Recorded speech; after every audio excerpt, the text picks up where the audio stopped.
Hello and welcome back everyone. In this week's video, I look back at possibly one of the most iconic games of a generation. And what I mean by iconic is this. This game is probably one of the most identifiable games ever of not just a game or console, but of a time period as well. You see, when most people from my generation see Wipeout, they think back to the PlayStation launch in the UK, its controversial magazine adverts, and its heart-jumping, bass-thumping, rave-induced soundtrack. Oh yes, this game's nostalgia level is absolutely through the roof. Wipeout is a racing game that is set in 2052, where players compete in the F3600 Anti-Gravity Racing League. The game allows the player to pilot one of a selection of craft and races on several different tracks. There are 4 racing teams to choose from and 2 ships from each team. Each ship has its distinct characteristics of acceleration, top speed, mass and turning radius. By piloting their craft over power-up pads found on the tracks, the player can pick up various weapons and power-ups, such as shields, turbo boosts, mines, shockwaves, rockets or missiles. The power-ups allow the player to either protect their craft or disrupt a competitor's craft. There are 7 racetracks in the game, 6 of them located in a futuristic version of countries such as Canada, the US and Japan. After all tracks have been completed on the Rapier Championship, a hidden track called Firestar set on Mars is unlocked. Wipeout features a multiplayer mode using the PlayStation Link cable, allowing 2 players to race against each other and the 6 remaining AI competitors.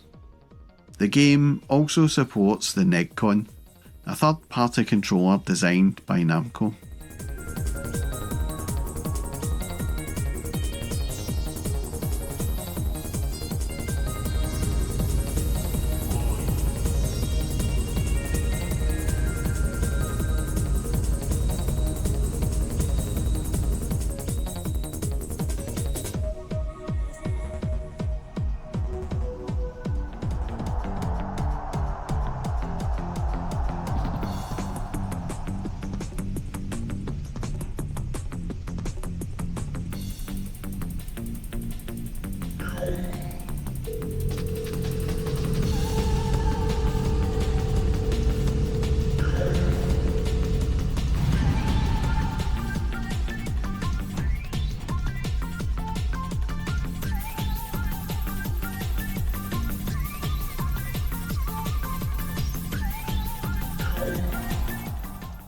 Normally, I would start by looking back at the visuals, but this game is perhaps more famous for its music than anything else.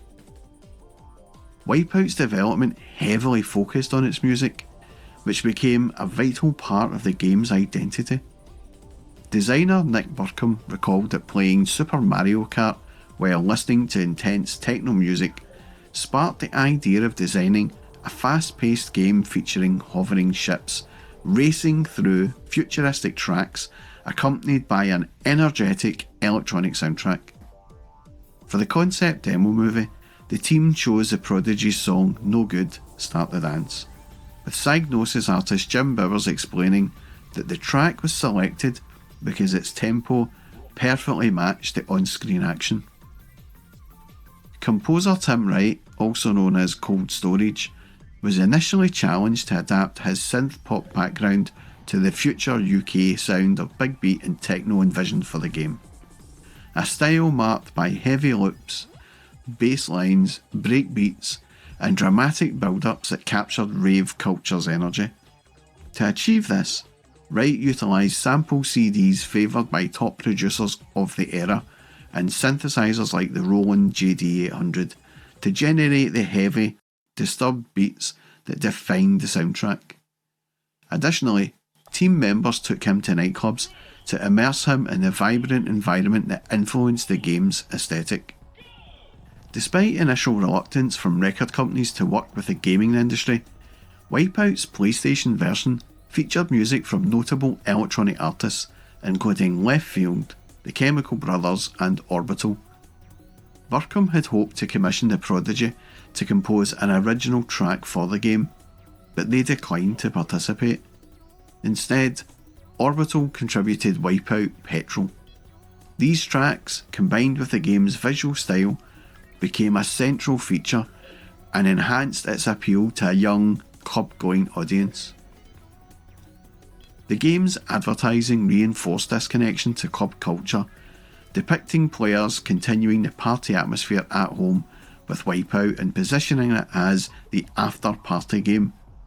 Which brings me on to my next comments.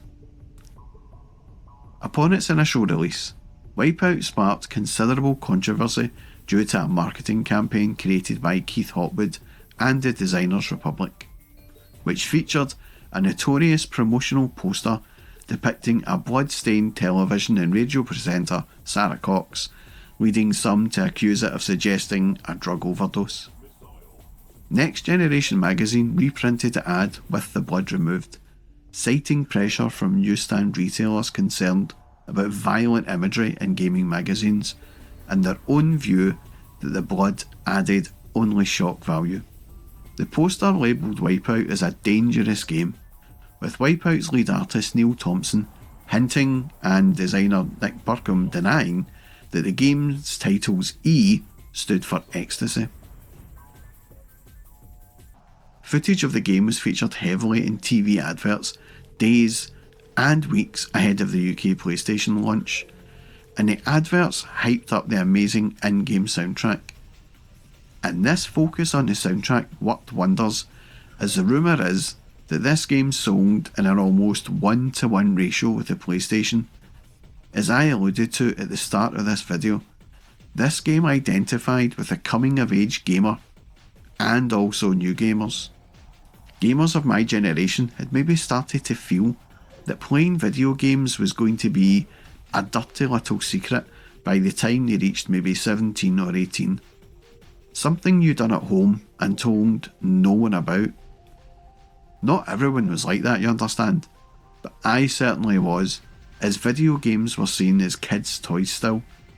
But the launch of the PlayStation and Wipeout totally changed all of that, especially with its controversial marketing campaign that was focused towards young adults as opposed to young kids. The shift toward attracting adult gamers meant that video games were no longer seen as toys, and it was okay for kids who grew up with video games to continue playing video games. But if I can return to the game, and I am now finally going to mention the visuals, which of course look a little dated today, but back then they were very impressive. And from the very start, with the attractive intro we can see and hear the rave vibe coming through in this game, and these craft look vaguely familiar. Now, where have I seen these before?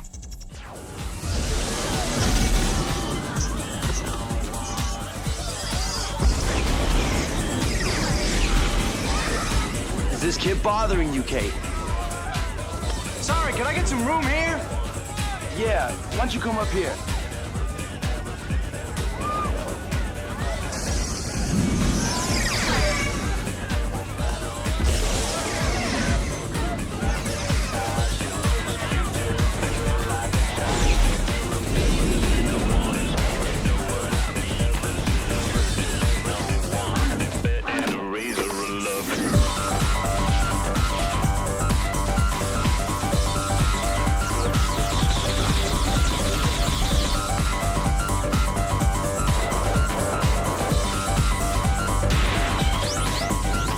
The track effect uses some kind of raster bar looking style for the race boundaries, and from time to time you get this checkerboard effect, which really does seem to move along at a fair old lick, and in fact, the game is incredibly fast at times. The HUD displays uses this font that I call the Amiga font, only because it always seems to remind me of the Commodore Amiga for some reason. Overall, the visuals are really nice.